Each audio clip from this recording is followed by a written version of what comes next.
Hamımızın hekayəsi əslində eyni yerdən başlayır. İki, kiçicik, amma inanılmaz dərəcədə vacib hüceyrənin möhtəşəm səyahətindən. Gəlin bugün həyatın o ilk anına gedək.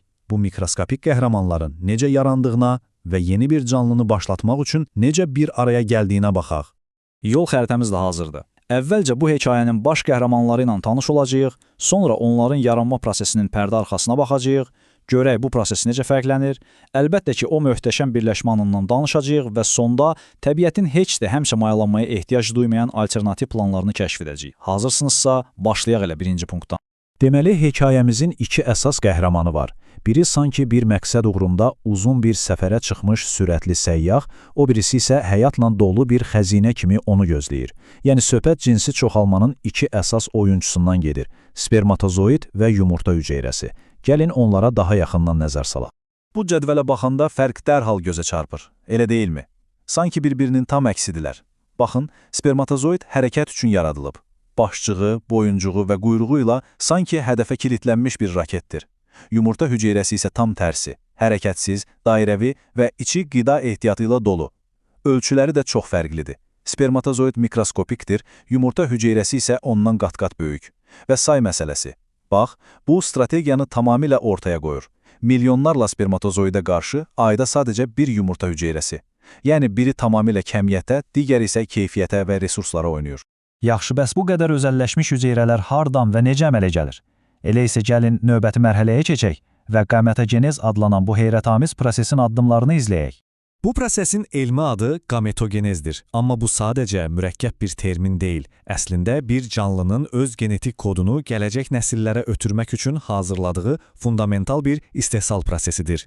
Prosesi bir növ 3 mərhələli istehsal xətti kimi düşünə bilərik. Birinci mərhələ çoxalmadır. Burada ilkin hüceyrələr saylarını artırmaq üçün sürətlə bölünürlər. İkinci mərhələ böyümədir. Hüceyrələr qida toplayır, iriləşir və DNT-lərini kopyalayaraq növbəti böyük addıma hazırlaşırlar. Və nəhayət, ən vacib mərhələ, yetişmə. Burada meyoz bölünməsi baş verir, yəni xromosom sayı yarıya endirilir ki, mayalanma zamanı hər şey düzgün alınsın. Yaxşı, burası çox maraqlıdır. Həm spermatozoid, həm də yumurta hüceyrəsi eyni 3 mərhələdən keçir. Amma sonuncu, yəni yetişmə mərhələsinin nəticəsi bir-birindən gecə ilə gündüz qədər fərqlənir. Elə isə gəlin birbaşa nəticəyə baxaq. Bir başlanğıc hüceyrədən yola çıxsaq, erkəklərdə və dişilərdə sonda əlimizdə neçə dənə işə yarar cinsi hüceyrə olur. Erkəklərdə strategiya maksimum səmərəli və kəmiyyət üzərində qurulub. Bir başlanğıc hüceyrədən 4 dənə eyni ölçülü tam funksional və hədəfə çatmağa hazır spermatozoid yaranır. Yəni burada heç nə israf olunmur. Amma dişilərdə vəziyyət tamamilə başqadır. Strategiya kəmiyyət yox, keyfiyyətdir. Bütün resurslar, bütün qida ehtiyatları yalnız bir hüceyrəyə, nəhəng bir yumurta hüceyrəsinə yönəldilir. Məqsəd bəllidir. Mayalanmadan sonra yaranacaq o yeni həyat üçün zəngin bir başlanğıc paketi hazırlamaq. Bax, bu da bizə o fərqli strategiyaları mükəmməl şəkildə göstərir. Biri uzun bir səyahət üçün yüngül təchiz olunub, digəri isə özü tam təchizatlı bir ev olmağa hazırlanıb.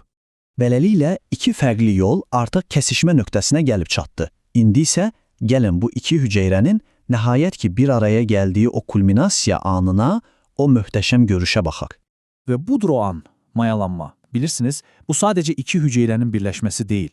Bu, iki fərqli genetik hekayənin bir araya gələrək tamamilə yeni, unikal bir həyat planı yazdığı andır. Deməli, bir tərəfdə genetik məlumatın yarısını, yəni N xromosom dəstini daşıyan spermatozoid var. Digər tərəfdə isə məlumatın o biri yarısını daşıyan yumurta hüceyrəsi. Onlar birləşən kimi tam xromosom dəstinə, yəni 2N-ə malik bir zigot əmələ gətirirlər.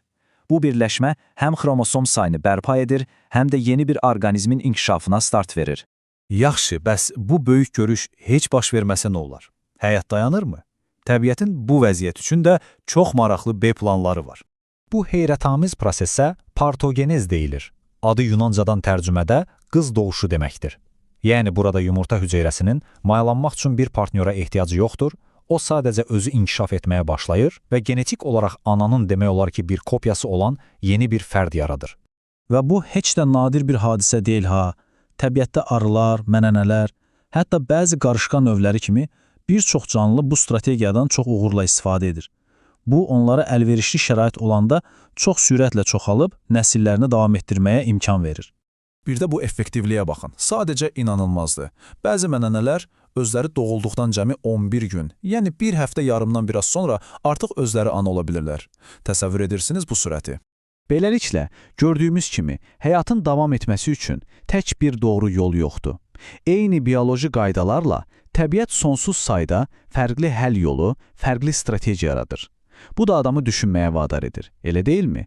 Görəsən, təbiət aləmində bizim hələ kəşf etmədiyimiz, daha nə qədər belə ağıllı və heyrətamiz həyat strategiyaları gizlənir?